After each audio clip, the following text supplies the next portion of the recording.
Vamos falar sobre política internacional, porque hoje tem Luca Bassani. E olha que está tendo muita confusão. O mundo está enlouquecendo. O mundo está de cabeça para baixo, porque Joe Biden, presidente dos Estados Unidos, não tem autoridade para nada. E hoje pela manhã, Espanha, Irlanda e Noruega reconheceram oficialmente o Estado da Palestina. Reconhecimento unilateral, uma ação conjunta que provocou a crise dos países europeus com Israel.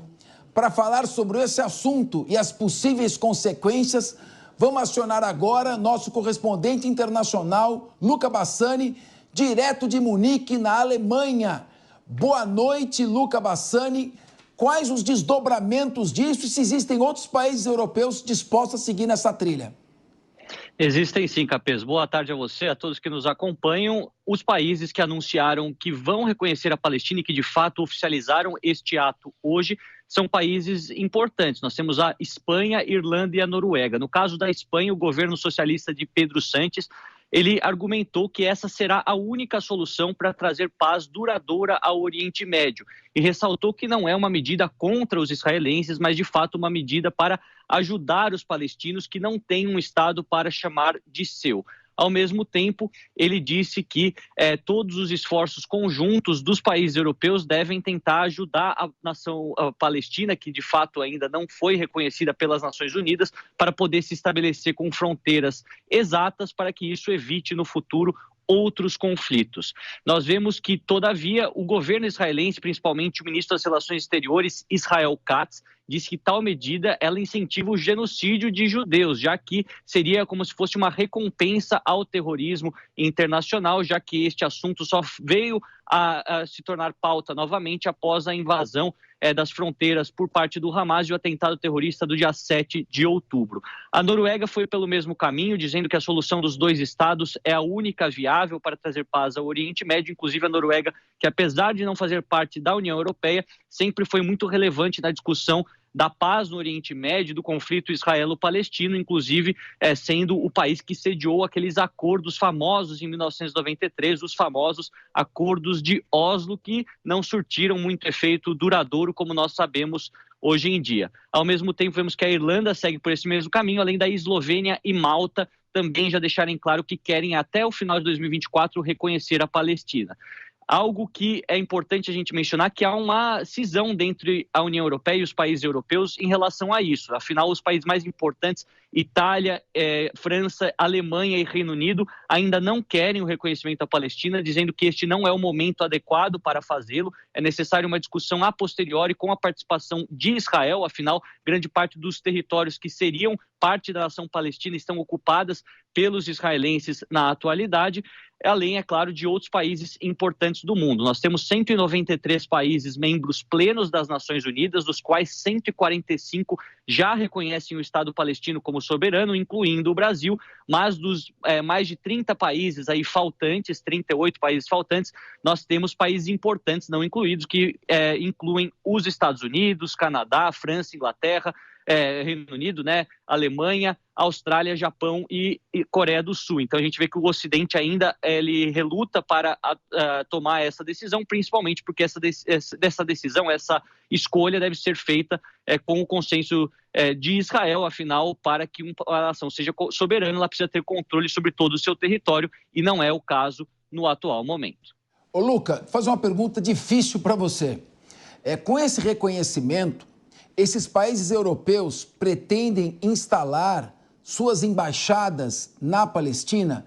E, nesse caso, seria em Gaza, que está destruída, ou na Cisjordânia, que está parcialmente ocupada pelas forças israelenses e também pela população, com os assentamentos que são considerados ilegais pela Organização das Nações Unidas? Como é que ficaria essa questão de relações diplomáticas?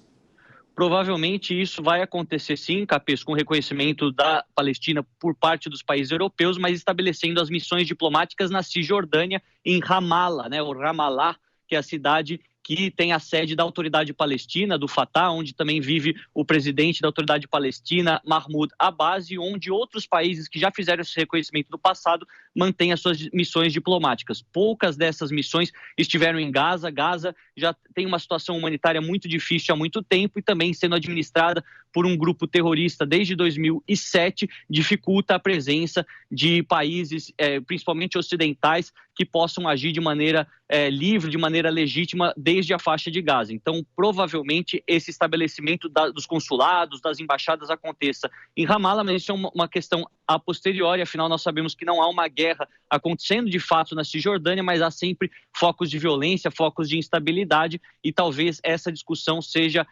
concretizada, seja realizada depois da guerra, algo que inclusive tem sido uma grande cobrança do próprio Benjamin Netanyahu por parte de outros membros do governo israelense, que exigem até o começo, mais ou menos, do mês de junho, uma resposta, uma decisão e um plano sobre o que será da faixa de Gaza após a guerra, para não pularem fora do gabinete de guerra e de união nacional e promover, assim, um horizonte, uma perspectiva para a nação que já está muito exausta com essa guerra, além, é claro, da imagem de Israel, que se deteriorou bastante durante os últimos meses, num cenário de isolamento, após também muitas imagens reveladas, nós sabemos manifestações que aconteceram, etc.